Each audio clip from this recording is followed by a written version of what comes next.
Perkenalkan, nama saya Subro Zahroni dari Metekan Besuk. Saya bertanya kepada Habib, dalam kehidupan ini banyak manusia ingin sesuatu yang cepat, sedikit dapat banyak. Itu kebanyakan manusia seperti itu.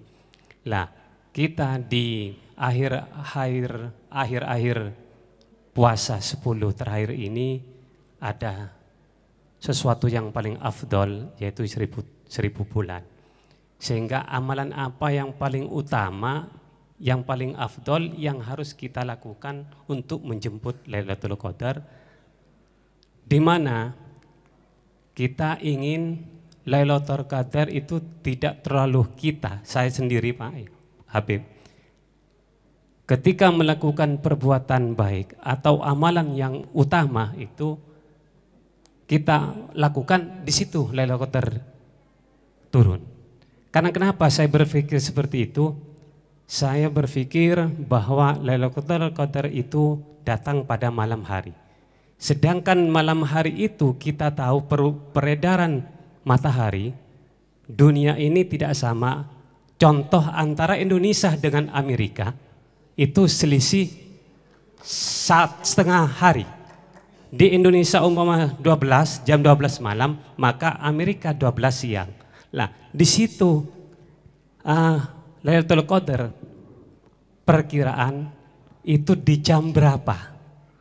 Karena tentunya di pertengahan. Ya, paham. Ya, amplopnya masih terima banyak kasih. ini. Itu. Terima kasih. Oke, Dari saya. Assalamualaikum warahmatullahi wabarakatuh. Assalamualaikum warahmatullahi wabarakatuh.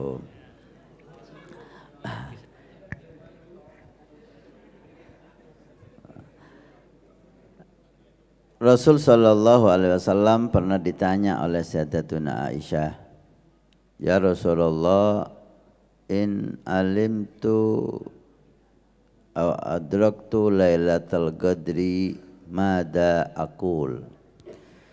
Kalau saya tahu malam itu malam Lailatul Qadar, apa yang harus saya katakan? Doa apa? Dikira apa? Maka Nabi menjawab, Guli, katakan wahai Aisyah, Allahumma innaka afuun tuhibbul afwa fa'fu anna. Ya Allah, engkau dat yang maha maaf, senang dengan orang yang memaafkan, maafkan aku. Inilah zikir yang singkat, padat, yang sangat manfaat. Seperti yang Anda tanyakan tadi, orang sekarang ingin instan, sedikit tapi banyak. Allahumma innaka afuun tuhibbul afwa fa'fu anna. Singkat, sedikit, ulang-ulangi sambil baca qul huwallahu ahad. 3 kali qul huwallahu ahad seperti baca Al-Qur'an. Intinya Lailatul Qadar, orang itu dipastikan dapat Lailatul Qadar. Walaupun tidak sempurna ya, orang dapat Lailatul Qadar enggak sama, Pak. Ya.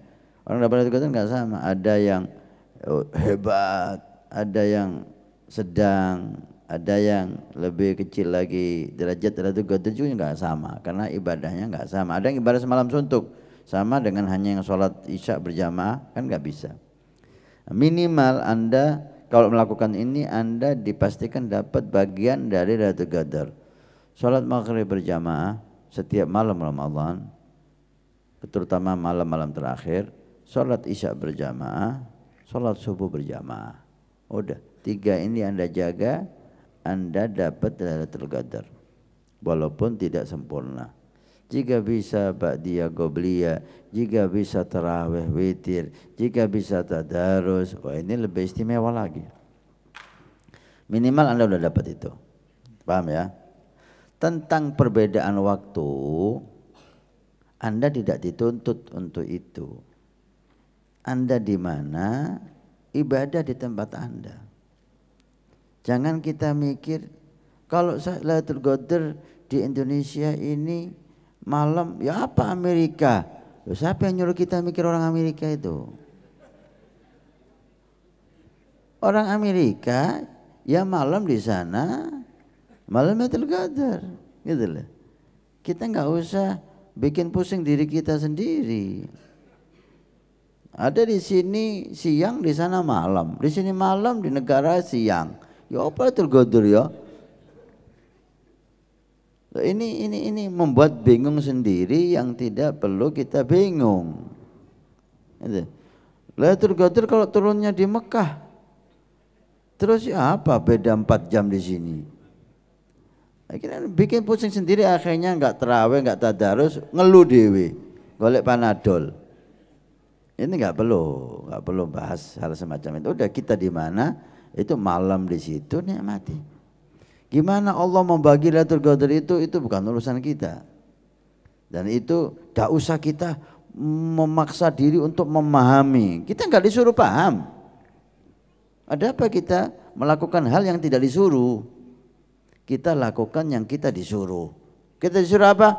Malam ibadah. Halas ibadah. Gitu loh. Jangan kita ninggalkan yang diperintahkan, sibuk dengan hal yang tidak diperintahkan. Ini suatu kesalahan. Tapi tetap tak kasih amplop sampean.